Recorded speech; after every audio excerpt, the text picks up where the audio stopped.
क्षमा। मुंशी प्रेमचंद की कहानी। मुसलमानों को स्पेन देश पर राज्य करते कई शताब्दियां बीत चुकी थीं।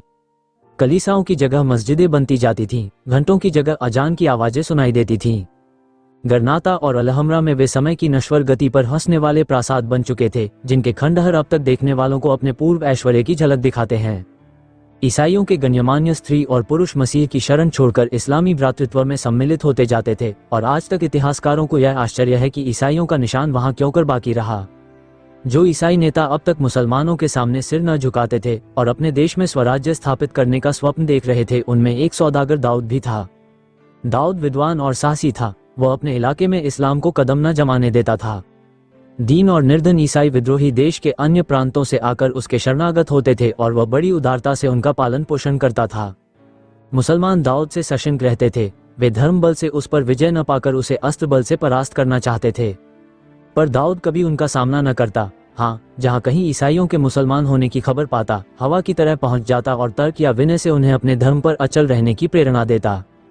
अंत में मुसलमानों ने चारों तरफ से घेर कर उसे गिरफ्तार करने की तैयारी की। सेनाओं ने उसके इलाके को घेर लिया। दाऊद को प्राण रक्षा के लिए अपने संबंधियों के साथ भागना पड़ा। वह घर से भागकर गरनाता में आया, जहां उन दिनों इस्लामी राजधानी थी। वहां सबसे अलग रहकर वह अच्छे दिनों की प्रतीक्षा में जीवन व्यतीत करने लगा। मुसलमानों के गुप्तचर उसका पता लगाने के लिए बहुत सिर मारते थे। उसे पकड़ लाने के लिए बड़े बड़े इनामों की विज्ञप्ति निकाली जाती थी, पर दाऊद की टोह न मिलती थी। एक दिन एकांतवास से उकताकर दाऊद गरनाता के एक बाग में सैर करने चला गया।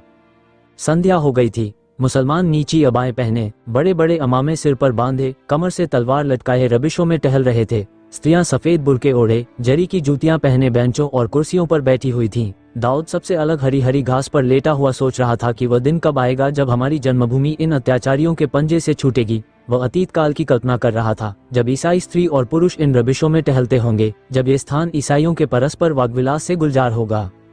सहसा एक मुसलमान युवक आकर दाऊद के पास बैठ गया। वह उसे सिर से पांव तक अपमानसूचक दृष्टि से देखकर बोला, क्या अभी तक तुम्हारा हृदय इस्लाम की ज्योति से प्रकाशित नहीं हुआ? दाऊद ने गंभीर भाव से कहा, इस्लाम की ज्योति पर्वत श्रृंगों को प्रकाशित कर सकती है, अंधेरी घाटियों में उसका प्रवेश नहीं हो सकता। उस मुसलमान अरब का नाम जमाल था। यह आक्षेप सुनकर तीखे स्वर में बोला, इससे तुम्हारा क्या मतलब है? दाऊद, इससे मेरा मतलब यही है कि ईसाइयों में जो लोग उच्च श्रेणी के हैं, वे जागीरों और राज्याधिकारों के लोभ तथा राजदंड के भय से इस्लाम की शरण में आ सकते हैं, पर दुर्बल और दीन ईसाइयों के लिए इस्लाम में वो आसमान की बादशाहत कहाँ है जो हजरत मसीह के दामन में उन्हें नसीब होगी। इस्लाम का प्रचार तलवार के बल से हुआ है, सेवा के बल से नहीं।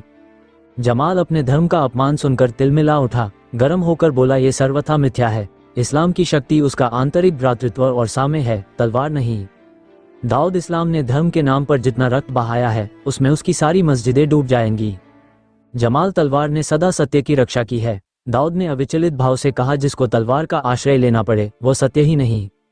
जमाल जातीय गर्व से उन्मत्त होकर बोला, जब तक मिथ्या के भक्त रहेंगे तब तक तलवार की जरूरत भी रहेगी। दाऊद, तलवार का मुंह ताकने वाला सत्य ही मिथ्या है। अरब ने तलवार के कब्जे पर हाथ रखकर कहा, खुदा की कसम, अगर तुम निहत्थे न होते तो तुम्हें इस्लाम की तौहीन करने का मजा चखा देता। दाऊद ने अपनी छाती में छिपाई हुई कटार निकालकर कहा, नहीं, मैं निहत्था नहीं हूँ। मुसलमानों पर जिस दिन इतना विश्वास करूंगा उस दिन ईसाई न रहूंगा। तुम अपने दिल के अरमान निकाल लो। दोनों ने तलवारें खींच लीं, एक दूसरे पर टूट पड़े। अरब की भारी तलवार ईसाई की हल्की कटार के सामने शिथिल हो गई। एक सर्प की भांति फन से चोट करती थी, दूसरी नागिन की भांति उठती थी, लहरों की भांति लपकती थी, दूसरी जल की मछलियों की भांति चमकती थी। दोनों योद्धाओं में कुछ देर तक चोटें होती रहीं। सहसा एक बार नागिन उछलकर अरब के अंतस्तल में जा पहुंची। वो भूमि पर गिर पड़ा। जमाल के गिरते ही चारों तरफ से लोग दौड़ पड़े। वे दाऊद को घेरने की चेष्टा करने लगे। दाऊद ने देखा, लोग तलवारें लिए दौड़े चले आ रहे हैं। प्राण लेकर भागा, पर जिधर जाता था सामने बाग की दीवार रास्ता रोक लेती थी। दीवार ऊंची थी, उसे फांदना मुश्किल था। ये जीवन और मृत्यु का संग्राम था। कहीं शरण की आशा नहीं, कहीं छिपने का स्थान नहीं। उधर अरबों की रक्त पिपासा प्रतिक्षण तीव्र होती जाती थी। ये केवल एक अपराधी को दंड देने की चेष्टा न थी, जातीय अपमान का बदला था। एक विजित ईसाई की यह हिम्मत कि अरब पर हाथ उठाए। ऐसा अनर्थ, जिस तरह पीछा करने वाले कुत्तों के सामने गिलहरी इधर उधर दौड़ती है, किसी वृक्ष पर चढ़ने की बार बार चेष्टा करती है, पर हाथ पांव फूल जाने के कारण बार बार गिर पड़ती है, वही दशा दाऊद की थी। दौड़ते दौड़ते उसका दम फूल गया, पैर मन मन भर के हो गए। कई बार जी में आया इन सब पर टूट पड़े और जितने महंगे प्राण बिक सके उतने महंगे बेचे, पर शत्रुओं की संख्या देखकर हतोत्साह हो जाता था। लेना, दौड़ना, पकड़ना का शोर मचा हुआ था। कभी कभी पीछा करने वाले इतने निकट आ जाते थे कि मालूम होता था अब संग्राम का अंत हुआ। वह तलवार पड़ी, पर पैरों की एक ही गति, एक कावा, एक कन्नी उसे खून की प्यासी तलवार से बाल बाल बचा लेती थी। दाऊद को अब इस संग्राम में खिलाड़ियों का सा आनंद आने लगा। यह निश्चय था कि उसके प्राण नहीं बच सकते। मुसलमान दया करना नहीं जानते, इसलिए उसे अपने दांव पेंच में मजा आ रहा था। किसी वार से बचकर उसे अब इसकी खुशी न होती थी कि उसके प्राण बच गए, बल्कि इसका आनंद होता था कि उसने कातिल को कैसा जिच किया। सहसा उसे अपनी दाहिनी ओर बाग की दीवार कुछ नीची नजर आई। ये देखते ही उसके पैरों में एक नई शक्ति का संचार हो गया, धमनियों में नया रक्त दौड़ने लगा। वह हिरन की तरह उस तरफ दौड़ा और एक छलांग में बाग के उस पार पहुंच गया। जिंदगी और मौत में सिर्फ एक कदम का फासला था। पीछे मृत्यु थी और आगे जीवन का विस्तृत क्षेत्र। जहां तक दृष्टि जाती थी, झाड़ियां ही झाड़ियां नजर आती थीं। जमीन पथरीली थी, कहीं ऊंची, कहीं नीची, जगह जगह पत्थर की शिलाएं पड़ी हुई थीं। दाऊद एक शिला के नीचे छिपकर बैठ गया। दम भर में पीछा करने वाले भी वहां आ पहुंचे और इधर उधर झाड़ियों में, वृक्षों पर, गड्ढे में शिलाओं के नीचे तलाश करने लगे। एक अरब उस चट्टान पर आकर खड़ा हो गया जिसके नीचे दाऊद छिपा हुआ था। दाऊद का कलेजा धक धक कर रहा था। अब जान गई। अरब ने जरा नीचे को झांका और प्राणों का अंत हुआ। संयोग, केवल संयोग पर अब उसका जीवन निर्भर था। दाऊद ने सांस रोक ली, सन्नाटा खींच लिया। एक निगाह पर उसकी जिंदगी का फैसला था। जिंदगी और मौत में कितना सामीप्य है। मगर अरबों को इतना अवकाश कहाँ था कि वे सावधान होकर शिला के नीचे देखते। वहां तो हत्यारे को पकड़ने की जल्दी थी। दाऊद के सिर से बला टल गई। वे इधर उधर ताक झांक कर आगे बढ़ गए। अंधेरा हो गया। आकाश में तारागण निकल आए और तारों के साथ दाऊद भी शिला के नीचे से निकला। लेकिन देखा, उस समय भी चारों तरफ हलचल मची हुई है। शत्रुओं का दल मशालें लिए झाड़ियों में घूम रहा है। नाकों पर भी पहरा है। कहीं निकल भागने का रास्ता नहीं है। दाऊद एक वृक्ष के नीचे खड़ा होकर सोचने लगा कि अब क्यों कर जान बचे। उसे अपनी जान की वैसी परवाह न थी। वह जीवन के सुख दुख सब भोग चुका था।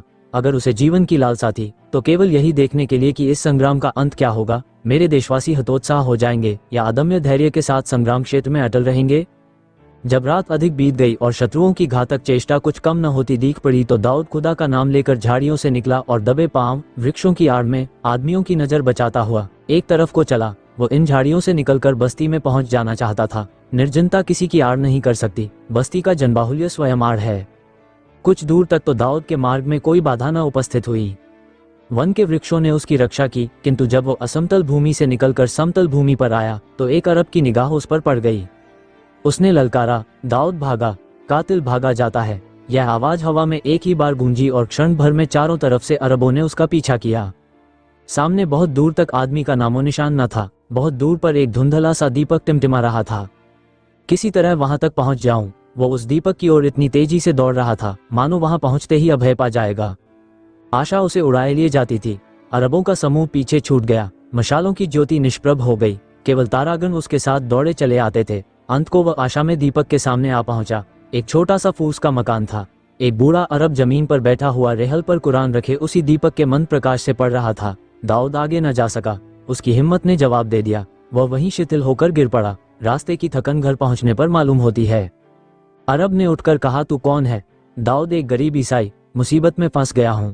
अब आप ही शरण दें तो मेरे प्राण बच सकते हैं।